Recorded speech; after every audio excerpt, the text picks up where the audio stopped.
conversation like, and what kind of mindset were you in? Well, it was because before my mom was like, every single day she'd say, just don't go to school and get in trouble. Don't get in trouble. Don't get in trouble. And every single day, of course, I'm going to be like, all right, Mom. Yeah. Come home. Like I was the only kid in probably my elementary school for sure that every single day I had to get a letter sent home talking about my behavior. Usually you just get like a progress report, right? Halfway through the year or whatever. I'm the everyday kid. So the teacher would have to write in it.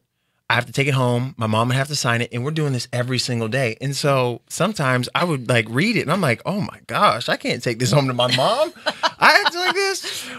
But going back to the point about the story from my sixth grade teacher, is that was the first time I realized that when I step outside of my house, I don't just represent myself. Like I thought it was just about me, but you represent your name, you represent your legacy, you represent, your last name, your parents, your siblings, and so on and so forth. So I think I understood the responsibility of it's not just you in this world. And the thing that I didn't want to do is I didn't want my mom to be shamed or embarrassed. So it was at that moment where I was like, okay, moving forward, you represent your mom. So the whole saying, like, if your mother was in class with you, would you be doing this? Like, I now understood what that meant.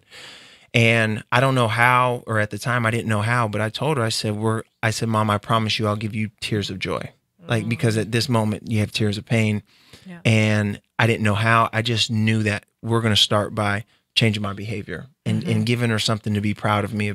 Because there was times where I would come home and she'd say, why couldn't you be like such and such? Why can't you be like this friend, this friend, this friend? I'm like, oh my gosh, if I hear this one more time, I'm going to get crazy, right?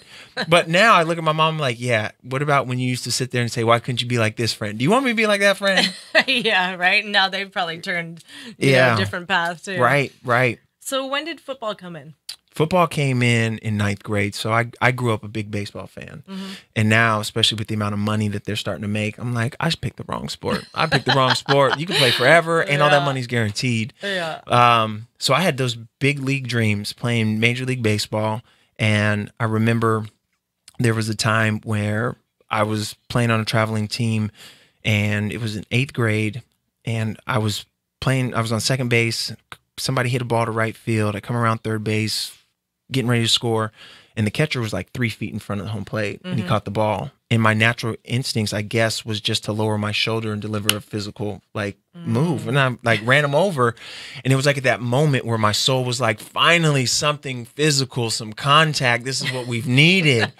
And we ended up losing that game, and then we flew home because it was a traveling team, and we were playing, I think, somewhere in like Oklahoma or Tennessee, either one of those two. And flew home, and like the next couple of days, my mom was asking me, okay, what are you going to do now that summer's over? She goes, you going to play football? I was like, nope, not playing football. She's like, why not? And I was like, because I'm going to get hurt. Like, everybody who plays football gets hurt. I was like, I'm not playing football. She goes, all right, well, you have two options. Either one, you can get a job, or two, you can play football. I was like, man, where's the sign-up sheet? Let's sign me up for football. And over the course of that summer, my high school coach had continuously called me, like, hey, come out, play football, come out, play football. And I said, no, coach, I'm not going to play football. I'm a baseball player. And he's like, well, that's great, but baseball's in the spring, football's in the fall. And so he's like the master negotiator. Like, still to this day, he can like convince me to do anything. So I was like, all right, I'll come out and I'll just play just to get you off my back. And man, I remember going out playing football for that first year and I fell in love with it. And it was like now baseball kind of became the thing that I did in my spare time when football became my first true love. Nice. And you were a linebacker? I was a linebacker. Yeah. Okay. Yeah. But, when you learn football, at least for me, they talk about different gaps, the A gap, the B gap, the 2-hole, the 4-hole. And I'm thinking in my mind, how do these numbers and letters come into play? Like I'm looking and they're like, okay, between the guard and the center is the A gap. And I'm like, well, first of all, I don't know who the guard or the center is. Yeah. So we need to start there. And then just over, the course of time I had some really good high school coaches who cared. And they also knew my situation at home. So they took me under their wings and just mentored me into wanting to become better.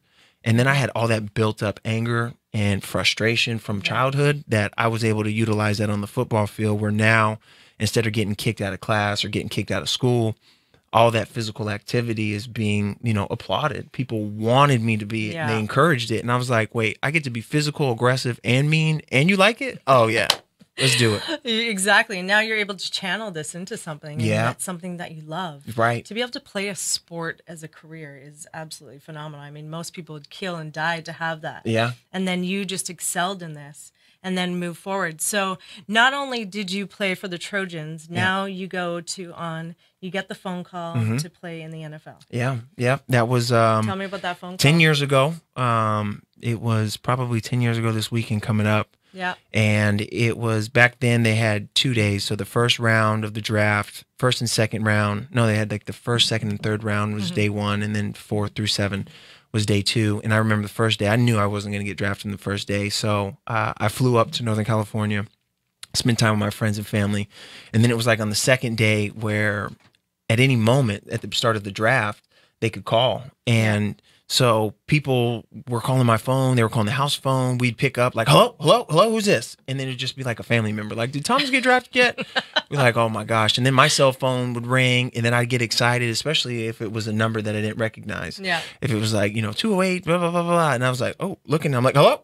And then it was another family member or a friend. And I'm like, man, if you guys don't stop playing on my dang phone, stop. Because it was so frustrating, because here it is, you're waiting for the call, and then the call happens, but it's not the call you want. Yeah, and the call of a lifetime. Right. And so finally when the phone rang, and it was a 904 area code, which is the Jacksonville area code, it was Coach Jack Del Rio, and then also the general manager and I think the owner who was on the call, and they just asked me, like, would you want to be a Jacksonville Jaguar? And I'm thinking, like, you're asking me, like, what? Yes, please, anybody. Like, I don't care. Question, really? Yeah. And so they said, welcome. And so, after that, I hugged my family, and then, your name comes across the screen and shows your pick, what team you're going to. And at that moment, because as a fan up until that point, I thought, oh, as soon as you get that, you get your money. Like, as soon as, like, your money's in the mail. But it wasn't. It wasn't. That was in April, and I don't think I got paid until, like, July or something like that, which that's a whole nother story. But just to have that accomplishment is tremendous. I mean, you think about, for me, I was 7 years old. I went to an Oakland A's baseball game with my mom. And during the game, we're sitting up in the stands, and I'm just sitting there looking the field, and I'm mesmerized that all of these people, it was like, 30,000 people who come to an Oakland A's baseball game, and they watch 9 people plus a batter, some umpires, do their thing. And I was like, I want to do that. Like, I want to come to a place where time stops for the people who are watching. And like on the ride home, I remember driving home with my mom, and I go, Mom, I want to do that. She goes, do what? I was like, I want to play professional sports. And then at 7 years old, to have the life that I've had, and then at 23 for the dream to become a reality is something, like, it's tremendous. Like, when people tell me, like, or ask me all the time, like, what is it about you that allowed you to get to that point in your life where you believed that you could? And I said, because I was dumb enough to believe my mom when she said I can be anything I want to be. And it was true. Like, my mom is, she's not a liar. Like, well, you can be anything. Okay. And I did it. And so having that reassurance and having that confidence in me just constantly strived me. Because I tell people all the time now, we live in this generation where people want to talk about haters, or like people who doubt me and so on and so forth. Like, there's another side of the coin where the other side of the coin is the people who believe in you. Like my mom, my coaches, my closest friends. Like, not only is it about proving some people wrong, but it's about proving the others right. Like, we're equally as responsible to both sides. And so that's why the focus, like, you get away from the naysayers, okay, but you got to keep a couple of them, because I kept my 6th grade teacher in my mind all the time. Of course, those are motivators. Yeah, when I didn't want to wake up and work out, when I didn't want to continue to eat, when I didn't want to run sprints, or when I wanted to give up and quit because I wasn't getting the amount of playing time I thought I deserved. Yeah. But I always kept him in the back of my mind. I was like, either he can be right or wrong, and the decisions and choices that I make are going to be the outcome and the determining factor of that fate. Yeah. Have you seen him since? I don't think so. I sent him a book. I always sent him like I probably sent him a signed jersey. Nice. I sent him a whole bunch of everything. Yeah, I never got a thank you note, but really? I mean, maybe he didn't get it. Did you write in it like? Of course. Thank you so much. I'm glad to say that you were wrong, but at the end of the day, I mean, having that motivation, I don't think I would have continued to persist like I did. Yeah. Because from the time that I heard it to the time, I mean, I remember at 18 years old, I whispered in my mom's ear when I graduated high school, I said, we did it. And now I'm going to college on a full athletic scholarship free, which I don't know how I would have been able to attend or go to college if it hadn't been for that opportunity. And then I graduate college. We did it again. And then I get drafted and I say we did it again. So those moments of constantly proving him wrong and then also, you know, validating my mom and the other people who's always supported me, like that's like a dream come true for me to be able to gift that to my mom, because there was like the first 12 years might have been rough. Oh man, it might have been rough for her. You were just setting her up for now. I know it. Right? I know it. But she oh my doesn't goodness, appreciate as much as we do. No, I gave her a couple more gray hairs. But a little stress. Man, a little stress. Man. It's amazing when people, you know, say you can't do something. I've always been that type of person. And we talked about it a little bit before the show. And things that fuel me, it was people like, when you go to California, there's no way. Yeah. There's so many beautiful people, so many in the fitness industry. And I wasn't even really in entertainment. I just kind of, you know, scratched the surface in Canada. And it's funny how I became into my position because someone asked me to MC a fitness show. And I was like, oh my God, I can't do it. I'm so nervous. What am I going to say? And people are like, what are you talking about? You're nervous. Like, you're a fitness model. You do this, you do that. And I was like, I don't know if I can do this. And people are like, yeah, you probably can't. And you're going to get nervous and this will happen, that'll happen. What if you trip? And all these things were going through my mind. And I was walking up the stage and it was like slow motion. Everything was like, I remember my heels kind of dragging on the step. And I was like, oh my God, don't. I was like, you can do this. And then I felt my dress kind of like teetering behind. I was like, nope, stay focused. Right. And I got in there and it was the funniest situation because everything was in Korean. So all the competitors for this competition were in Korean. So their bios were in Korean, handwritten, which I couldn't read anyway. It wasn't legible. Oh, my goodness. So I went up there and I'm like, what am I going to say? I don't know what these people do or what. So I just started talking and making up stuff. I made up everything. I don't even know what I said. I was like, and this and that. And she's I don't know, she's like a equestrian rider. And I was like, and the people are like, yeah, equestrian rider. Awesome. And I'm like, yeah, it's awesome. And I remember leaving and people filmed it. And they were like, that is so amazing. Yeah. I brought them, it was like, it looked like a script. I brought them the bios of everybody and I showed it. And they go, that's what you read from?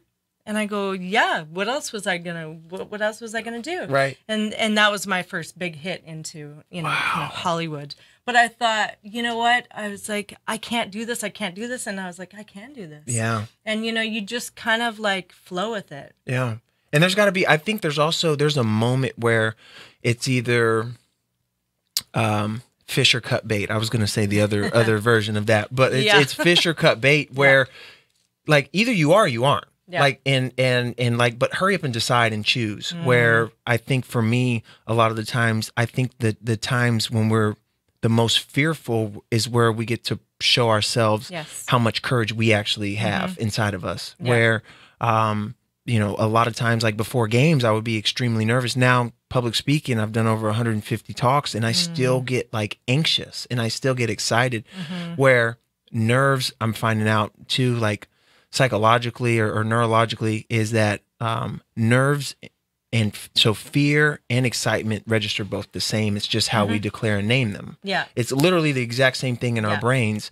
And so if we can just change the narrative and say, okay, this is not fear, this is actually excitement, that I'm getting ready to have the time of my life. Like you thinking about times, and I don't do this, but from what people tell me, I don't ride roller coasters. I'm scared of them. Like that's really? Legitimately like, I can't do it.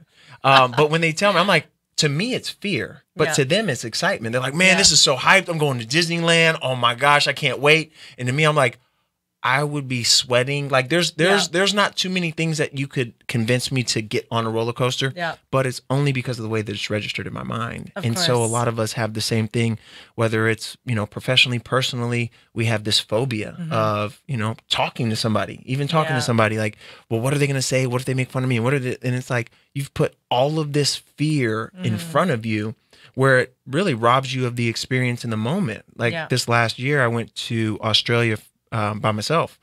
And I remember as soon as I landed, I was so full of fear and anxiety of like, oh my gosh, you don't know anybody here. You don't know what you're going to do. Like, but then it was like at the moment it clicked of like, oh my gosh, this is about to be an adventure. Exactly. This is about to be like such a cool adventure that I get a chance to come back and share and talk about it. But initially it was like that overwhelming fear that almost paralyzed me to not even want to like step off the plane and Yeah. get off the plane and to actually have the wonderful, unique experience that I have forever. Absolutely. And it's the adrenaline and the receptors, and it's hitting the nervous system.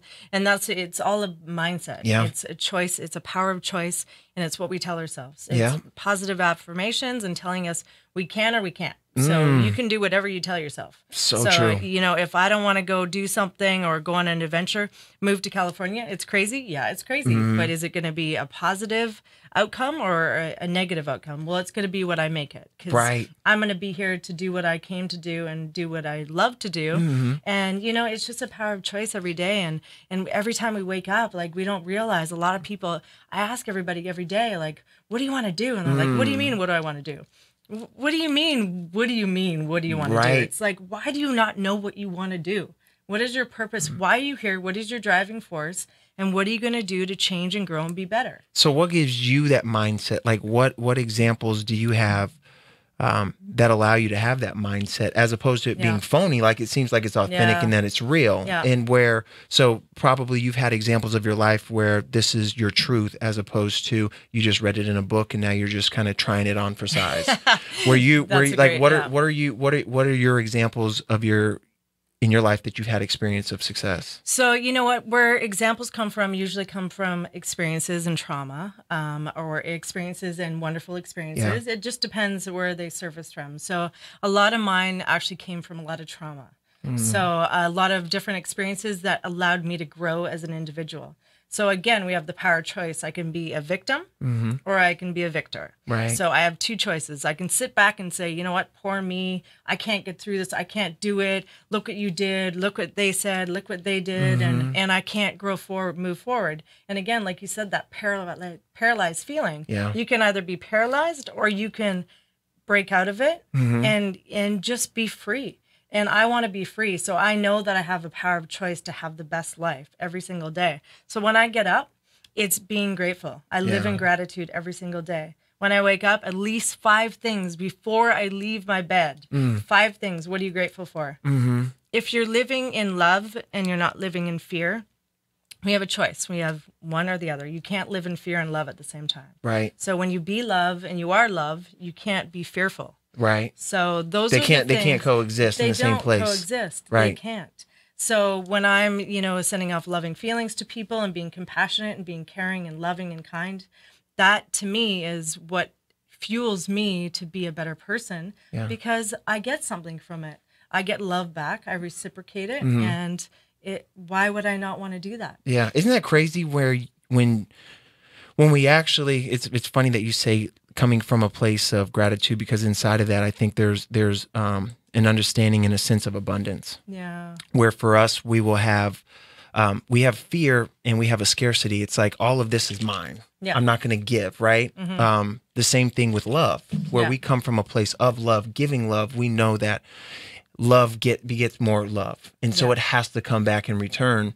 where shifting the mindset, if I go from scarcity and I just keep everything and I don't give anything, then I'm literally blocking myself off from receiving anything else or more.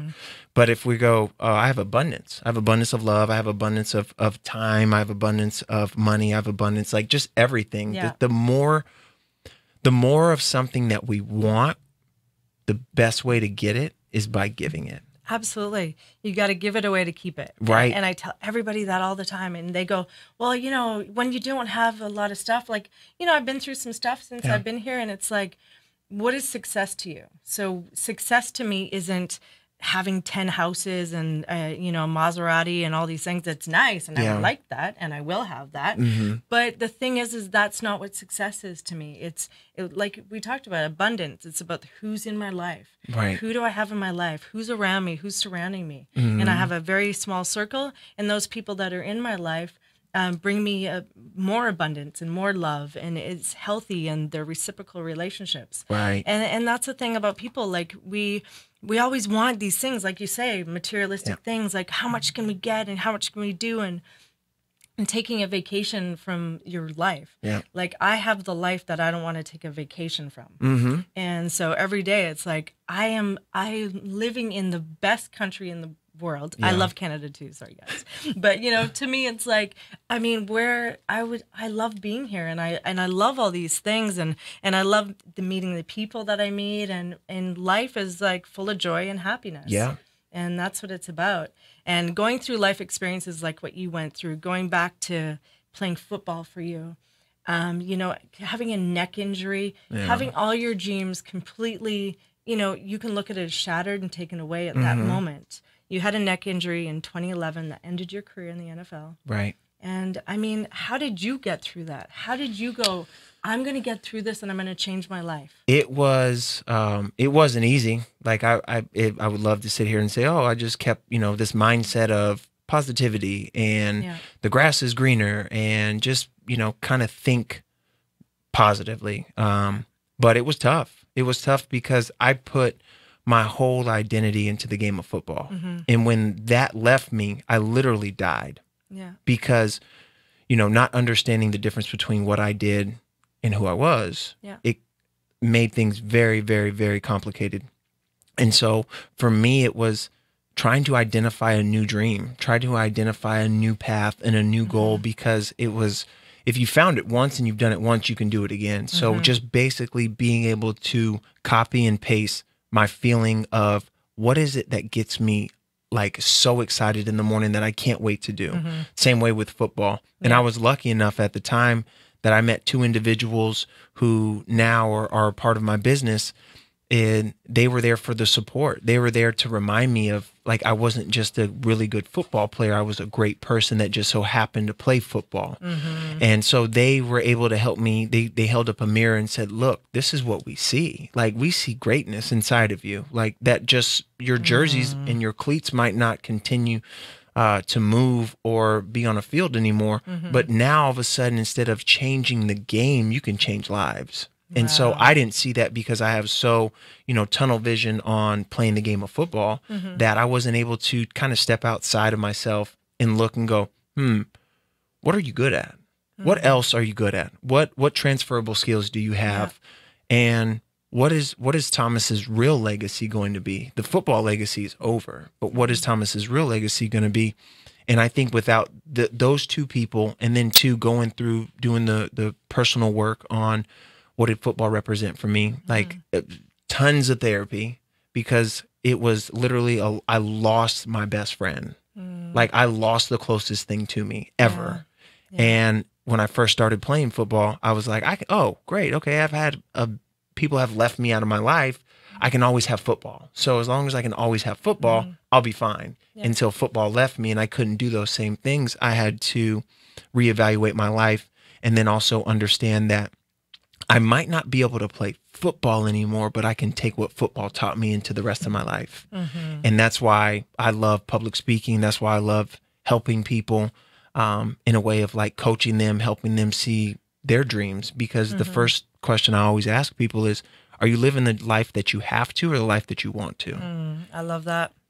I love that. What are the most frequent answers that you get on that question? Because being a life coach, I ask a lot of the same questions. Well, I mean, most of the time people don't understand the difference. Yeah. They think that the life that they're living is the one that they have to. And so since it's the one that they have to, they might as well want to. Yeah. As opposed to saying, okay, if you won the lottery today, what would you do? Yeah. Like, if you won the lottery today, and I mean, I'm sure, you know, you're going to want to go on a vacation or something, but when you come down from, like, let's just say, you know, after about a month, would you change anything about your life? Like, you might have driven a different car, you might buy a bigger house, you might move out of your neighborhood. But I'm saying, as far as on a day-to-day basis, are you still going to do this line of work?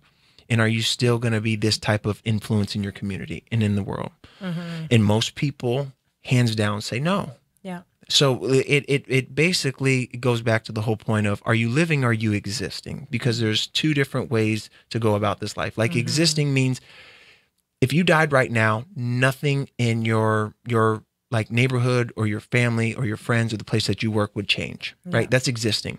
But if you're living, then people are going to mourn, not because of the death, but because of your presence.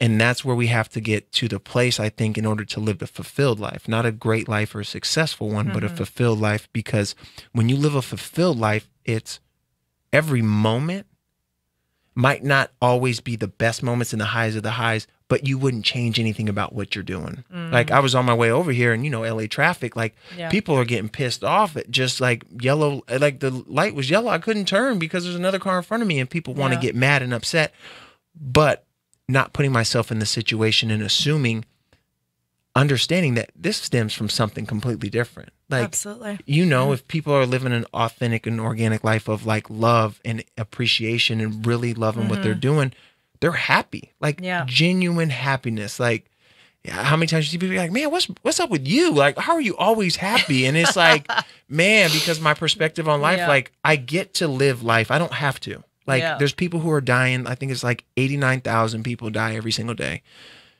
And those are people who had dreams just like you and I. And those are people who had, you know, future endeavors to do things and they don't get a chance to do it anymore. And so if we're going to do this life thing, like, let's do it right. Let's do it on our terms and let's make sure that we don't have any regrets. Because they always say youth is wasted on the young. And I'm not trying to be one of those people. No way. What motivates you?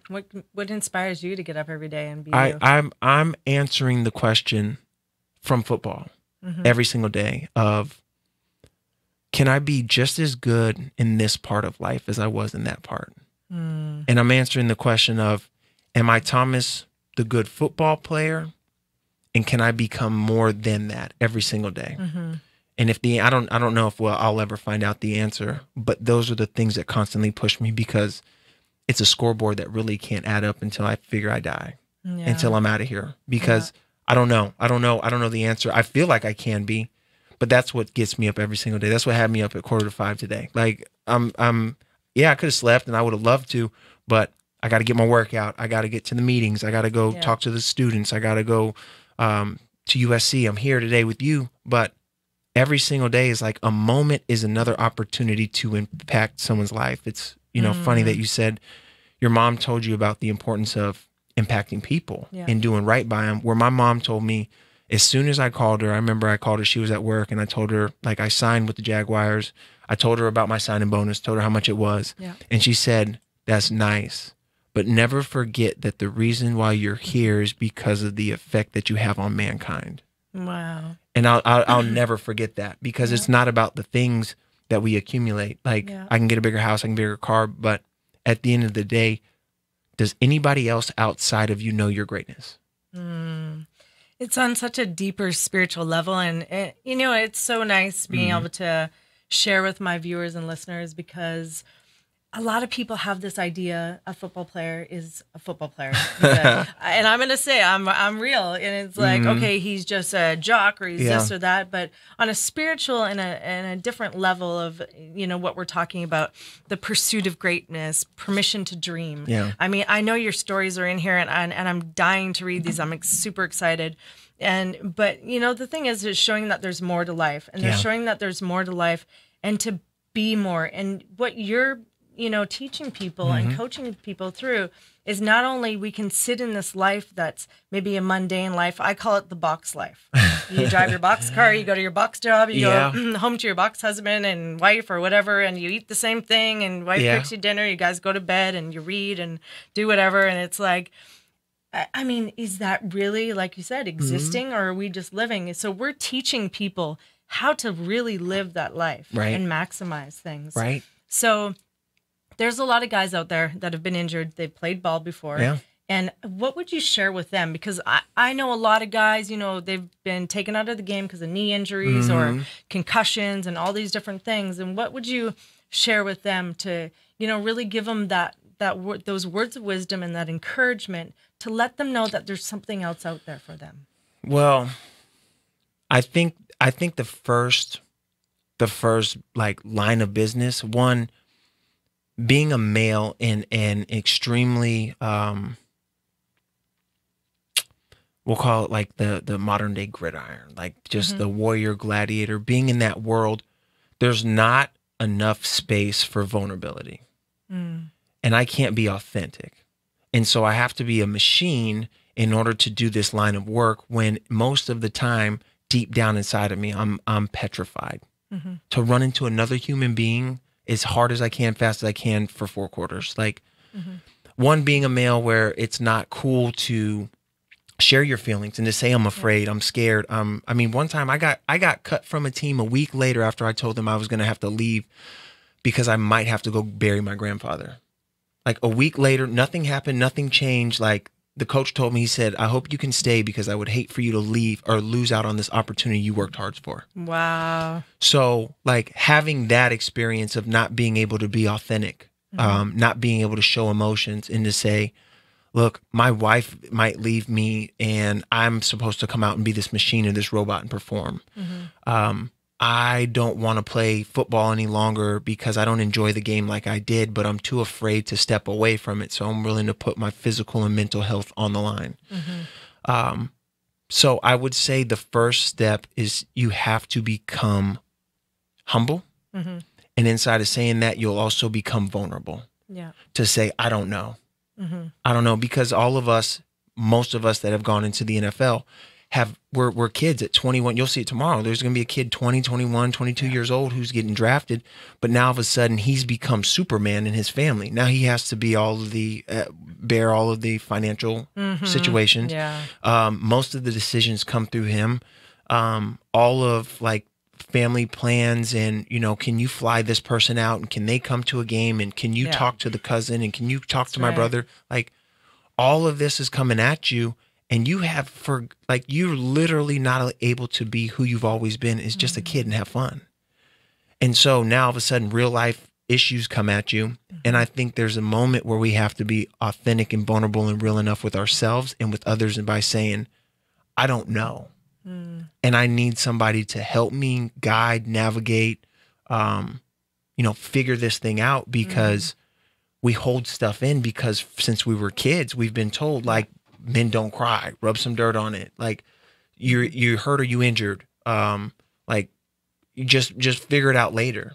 Where there were so many issues that I had bottled up inside of me from a little boy that I had to deal with at 27, 28 years old for the first time. Yeah. And I didn't have a physical outlet to be able to exert it. So now it just bared its weight on me over and over and over until the point where I literally was like, I can't any longer. Like, I can't do this.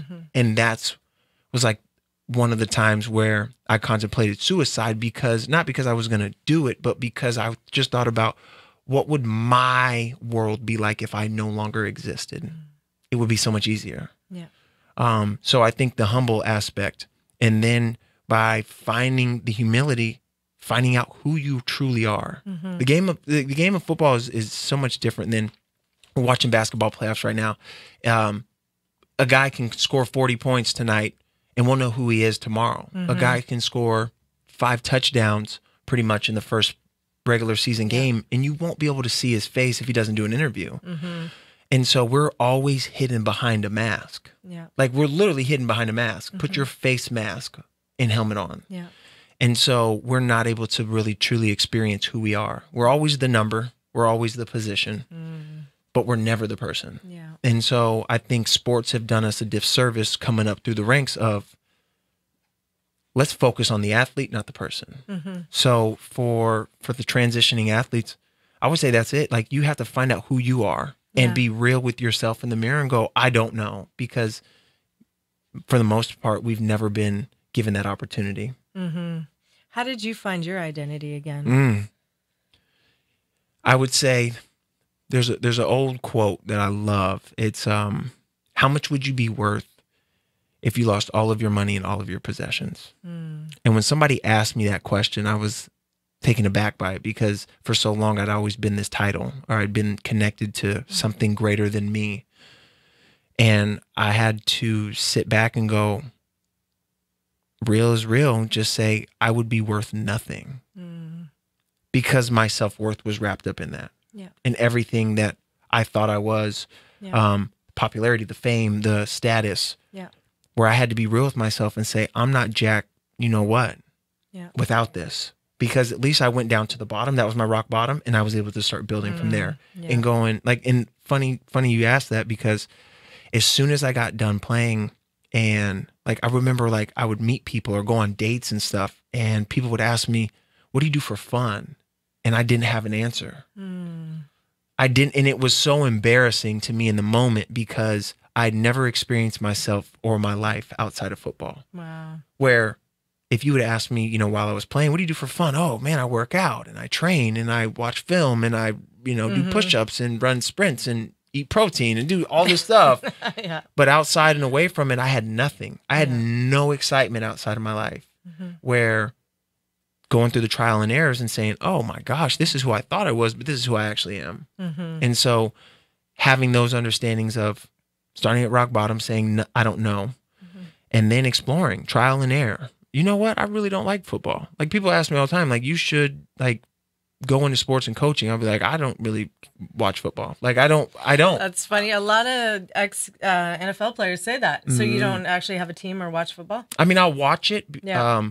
But true story is I was at an event for the Super Bowl and I didn't watch the halftime. I didn't watch, and it wasn't because I was trying not to. It was because at the event I was socializing. I was just connecting with new people. It was a fun event. I think we were at the same party. Yeah, it was the one downtown, and I just remember thinking like it was like in the third quarter. And my buddy Chris Hale, he was like, "Hey man, what's up? Let's watch the fourth quarter." I was like, "I'm gonna beat traffic. I'm going home. Like bye." Yeah. Like and because I mean, let's be honest, the game has taken so much away from us as athletes that we've given it our all. And so when you're done playing, you want to experience other things. You want to explore other things. I don't need to watch the game. I was there, right? Yeah. Like only thing changes is the names and the faces, but the jerseys remain the same. The numbers remain the same and the game's still the same. And so that's something that too, I encourage all the former athletes, you know, who transition, like step away, like go do something else on a Sunday or whenever your game is played. Go and look what is it like to ride the bike. Like I ride my bike up and down the boardwalk all the time, like on the Sunday, and it's while the game, and it's like that moment while you're watching other people go to bars and hangouts to watch the game, and you're finding out what you want to do. Like I don't want to be who I'm projected to be. I want to be who I am. Nice. How fun was it when you got to explore and actually do things? Yeah. And find out you like different things. It was cool because you're taking your new self out. This is a new part of you that you've never experienced. And so stuff that maybe my friends at 18, 19 years old were doing, like I'm doing for the first time. And like, I'm calling up people like, isn't this cool? Like, and they're like, we've done it all the time. Like, you're like, we've been doing that for 10 years. Yeah. But I mean, it's, you know, everybody has their own clock. Everybody has their own gauge. Like for me, I was so wrapped up and focused on sport where I don't have any regrets in playing football. Like now I don't wish that I could go back and play, and people ask me, do you miss it? And there's no way, like, because you give something your all, you'll never look back and regret. And so like, yeah, do I regret a little bit of putting myself maybe being too involved and being wrapped up in the athletic bubble for so much? Yeah, a little bit, but I would rather have the regret of, man, I missed out a little bit on that time, but now I have freedom. So I can do it all the time as much as I want to now, as opposed to when I was playing, like there was still restrictions and things that prevented me from being able to, you know, live my best life. Of course. Let's talk about your motivational speaking. Yeah. Let's talk a little bit about that. So you've been doing that for some time now. 2012. So September 6th, 2012 was my first speaking engagement in Fort Sill, Oklahoma. Amazing. So how did you decide what you were going to start speaking about? Oh my gosh. Did you like play with that a little bit? No, it's the old saying of you build the plane while you're flying it. And where I true story is about a month before I retired, I went to Orange County, like it was the Orange County Hall of Fame, and I did a speaking engagement for a group of high school athletes. And I don't know, I think I wrote down a couple of notes to go speak. And I talked, and just like anything else, like when you're an athlete, you kind of have these obligations to go speak to the community and speak to kids and speak to a whole bunch of different organizations. And it's like nothing. It's like water. Yeah. And I did it. And that afterwards, the person who invited me to do it and the host of the event, like she paid me like one of the greatest compliments of like, wow, you spent a lot of time doing it. You put in a lot of effort. And the kids really took to you and took a lot of notes. And I didn't think anything of it. And so the word had gotten out to Fort Sill, Oklahoma, that, hey, this guy could speak. He has a great story, has a great message, and some really nice takeaways. And so they called me probably a week after I did that talk. And like, no lie, I'm like, look, I'll come talk to you guys, but it's not going to be until after the Super Bowl. Like that's every year, every time I go back to play, I'd always say, you know, that whole positive thinking thing. And like, oh, I'm not going to talk to you guys till after the Super Bowl. And about a month later, that's when I suffered my neck injury for the second time, same thing. And then I was forced to retire. I called them up and I said, hey, I know I said we weren't going to talk until the Super Bowl, but is the offer still on the table? They're like, yeah, we'll fly you out. So September 6th, I went out there and I talked to the Wounded Warriors units about transition. Nice. I talked to a couple other divisions in the Army there. And just to come to find out that this is when I knew I could make an impact. I don't know how big of an impact, but I knew I could make an impact, is that there was this guy, I mean, he was probably like 6'6", like 250 pounds, big old dude who was sitting in the audience. And I remember when he was making eye contact with me that I, for some reason, thought he was like not interested in what I was saying. He was going to beat me up or do something to me afterwards. Like he just had this look in his intense look in his eyes. And I was like, well, I don't want to make eye contact with him anymore. And so I get done, I finish, like I'm crying because like I had to be real and vulnerable for one of the first times after I got done playing. And then there's a line of people who were greeting me and saying, hey, you know, thank you for your time. Thank you for sharing your story. And he comes up and I'm like, oh my gosh, this dude's going to do something. So I'm like, have my head down low like this. And I'm like, hey, thank you, sir, for serving. And he said, thank you so much for coming and speaking to us, because he said, there's a lot of people in this world who I don't know that I'm fighting for, but for someone like yourself, I appreciate so much. And you're the kind of person that I'm fighting for. Like when he said that, I was like, done. Like, because having that kind of impact on people just by your words and just by your experience, your life, it kind of validates your purpose. Like I'm here for a reason. Yeah. Like I'm not just here. Like I'm here for a reason to positively and, you know, impact people. And looking back at it, that's why I had to transition the way that I did, because adversity makes way for greatness. And that's what, like, that's how I got started.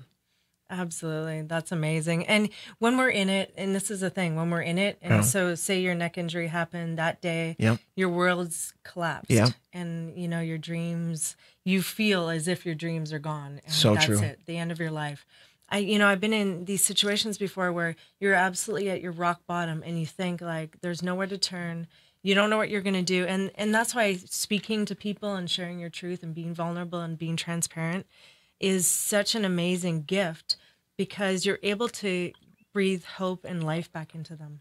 Again, you know, you talking, someone would look at you, the average person would look at you and say, this guy's got it all together. He's sharp. He dresses great. He's a good looking guy. He's smart. You know, he's got it all together. And they would never know that you've been in a place, and they wouldn't know your story. No. That you've been in the place that you were. Right. Where you had that breaking moment where you did want to take your life. Because you really didn't know, you know, we're in despair and we don't know what to do. Yeah. No, that's the thing, is what inspired me to write my first book is because when I would go and I would talk and I would give these lectures or, you know, MC events, everybody would always assume like that's easy for you to say. You're in the NFL. That's easy for you to say because you're at USC, you won national championships, you got drafted. Like they don't see the scars. Like nobody really sees the pain because we're dressed, right? And because the way that we look, but like emotional scars are some of the worst. Absolutely. We feel them the most, but you can't see them. So they just assume. And I remember at one of the last talks that I did before I wrote the book or started writing it, somebody was like, but I'll never make it because you haven't lived my life. And that was like, okay, well, now it's time to bring the cat out of the bag because no one fell to the top of the mountain, and everybody has choices. Whether you started with $1 in your pocket, $100 in your pocket, you started in the best shape of your life, in the worst shape of your life, like, everybody's forced to start somewhere, but nobody's guaranteed to finish. And having that same type of understanding led me to writing the book and saying, look, like you see me this way. This isn't what it looked like when I started. And it hasn't always been like that. Like even the fact of being biracial and growing up in a predominantly white community, like now I'm grateful for it because I'm able to, intertwine and people really don't know what the hell I am. So then it's like, well, he's cool because nobody knows what the hell he is. But kind of being able to play, especially now today, like what we're experiencing, like racially, being able to fit and listen to both sides. And then literally when people, because like I was pulled as a kid, like, are you with them or are you with me? Or are you with them or are you with us? And I'm like, well, to be honest with you, I like both of you guys, but I'm both. So I guess which makes me neither. And having that, like that was a struggle. Like what hair products do you put in your hair as a kid? Like my mom didn't know. We tried for everything. You're like, this is not like working. They didn't. Like lotion, leave-in conditioner, shampoo, just brush it, like water, nothing. And so like having those struggles allow for me to get to the place that I am now. And then now when I can relate to somebody isn't because of the great things I've done. It's because of the hardships that I've had to endure to get through it. Absolutely. And that's where we grow. And that's the thing. People have no idea, and we don't know other people's stories. And that's why it's so great and beautiful when we can share these things with other people. I actually get to speak it to a whole bunch of women on Saturday, and super excited. And one of my great friends and my sensei in martial arts, she's like, well, what are you going to talk about? She keeps asking me, and I go, I'll know what I'm going to talk about when I get there. Yeah. And she goes, well, you're not going to write anything down or prepare? And I was like, I prepared my whole life for this. Yeah. I said, I've already prepared. I've already been through the experiences, and whatever people need at that time is what I'm going to provide. Yeah. Because I don't know what you need. I don't know what this woman needs. I don't know what she needs. I don't know what she needs to hear. Yeah. But I'll feel it. And but I think that's I don't mean to cut you off. I think that's such a good thing, especially for your listeners and people who are following you, because what you just said is one of the greatest life lessons that I learned probably in the last 2 years is that we think that we have to get prepared. Yeah. But at the same time, there's, like you said, you are prepared for this opportunity. I can't do it because I have to get prepared. I can't do it because I have to get prepared. I can't do it because I got to get prepared. And this opportunity, you've been prepared for it. Like everything that you've gone through in your life is preparing you for this opportunity. Yeah. And so when you walk into that room, you are prepared instead of, I got to get prepared and I got to get prepared, where so many people will tire themselves out, lose focus, lose determination and discipline and be like, man, bump it, I'm out. Yeah, that self-talk, that self-chatter, that's what keeps us down, keeps us stuck. And that's what actually one of the topics, how to be unstuck. Because the thing is like, again, we can keep telling ourselves that. I have clients that come to me and they go, well, I'm going to wait till I get in better shape before I go to the gym with you. And so I go, okay, let's break that down a little bit. And then I want you to explain it to me a little bit more, because that to me is that we're not going to go with that. Yeah. So let's just, tell me a different story. Right. And so then they'll go, well, I just want to lose a few pounds. So you're going to wait to lose a few more pounds that you're probably going to gain so you can get to the gym, so you can look a certain way for other people and not work on your health. Oh my gosh. Is that what I hear you saying? And then they go, well, and no, think about it, because you're that amount of time that you could be working on yourself and preparing yourself for greatness that is wasted because of fear. Right. And, it's one thing, and discipline is my word. I love that word. People always ask me, how do you stay in great shape all the time? Even through adversity. I was homeless at one point in my life, living here in California after a breakup, and I still maintained my health and wellness. Not for vanity reasons, but because my health and my wellness is so important to me. And because without that, we have nothing. Right. So if we're healthy from the inside out, we can work on the outside, and the exterior is nothing. Again, it's emotionally and spiritually how we're balanced. It's the key to life, being balanced. Right. And no matter what we go through, we're going to get hit with a lot of stuff. We're going to have obstacles and adversity, but it's the thoughts that we tell ourselves every single day. Yeah. Am I going to do this? Am I enough? Can I do this? Right. Can I do this? Yeah, of course I can do this. Yeah. Of course I can do this. My client said to me this morning, he goes, well, if I can lose the weight. I said, pardon? He goes, when I lose the weight. And I was like, thank you. There it is. And just keep walking. But it's the difference between, and one of my mentors just recently told me, he said, Thomas, in order to get to the place that you've decided that you want to go, you're going to have to start talking to yourself instead of listening to yourself. Oh, yeah. Like there's and people don't see the distinction is that when we listen to ourselves, negative stuff gets in. But when we just start talking, like Muhammad Ali is one of the greatest examples of that, because most of the time when he used to sit there and project and used to make all of these like I'm going to beat you in this round. I'm going to beat you in this. Like, he literally talked himself into believing it. And then he went and trained and he did it. Yep. Because if it weren't for some of the times that he said, all right, I'm going to make this prediction, I'm going to do this, then he wouldn't have trained as hard. He wouldn't have been as focused. He wouldn't have been as accountable. Yep. And so he's the one who I think just exemplifies like positive self-talk. Like, he said it so much, but people were like, well, he's arrogant or he's conceited. It's like, no, he was talking to himself. You just happened to be listening. Yes, absolutely. And it's all how it's transcribed. The biggest thing is always giving yourself permission to be great. Yeah. And I love this because you have mine's permission to be great, permission to dream. Yeah. Where do we find these books? So you can find them on my website, www.thomasrwilliams.com, or you can find them on Amazon. And The Relentless Pursuit of Greatness and Permission to Dream are both there. Pick these up, you guys. I cannot wait to read them. Again, you know, it's so great exploring deeper than just, you know, ex-former football player. You've got a phenomenal story. I know that you're coaching these people to be such great, phenomenal human beings. Yeah. And where do we find you on social media again? Social media, you can go to Mr.MR_TRW for Instagram. Okay. For Twitter, it's T_Williams56. And then also Facebook is TRW Incorporated. Yep. Is that it? Okay. Is that I think the so. I ones? think we covered it. And I think they're all over mine forget. too, so you'll see them on there Yeah. too. Okay, one last thing before we go. Tell me one thing that you want to do that's on your bucket list that you want to accomplish this year. This year, Besides your trip with your mom. my trip with my mom, yeah. I want to learn how to, and I know I got a couple friends who are going to chime in on this, but I want to learn how to surf. I was in Australia and people were like surfing, and I was like, this looks so cool. And like, have you done it yet? I've never done it. I haven't done it. I'm gonna wait for the amazing. water to get a little bit warmer. Obviously, this is the first, yeah, wetsuit. But I mean, I'm a first timer, so if it's too cold, it might traumatize me. I might never go back. So I need to warm up a little bit. Go to Hawaii and do it. Yeah, but I mean, I think just to be out and do something completely different that 10 years ago I would have never, 5 years ago I would have never imagined is I want to learn how to surf this year.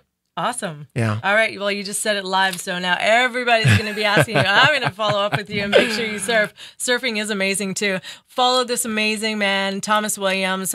Go pick up pick up both of his books. And thank you so much for joining us here today. I can't wait to hear more. And I know that this is just scratching the surface of your life, and I can't wait to see it all unfold. Yes. Thanks you so much for being here. And thank you so much for watching tonight, you guys. It's been a phenomenal show. You see me here every Wednesday, 4 p.m. Pacific Standard Time on the TLC Unleashed Show, Hollywood Vibes, Sports and Life.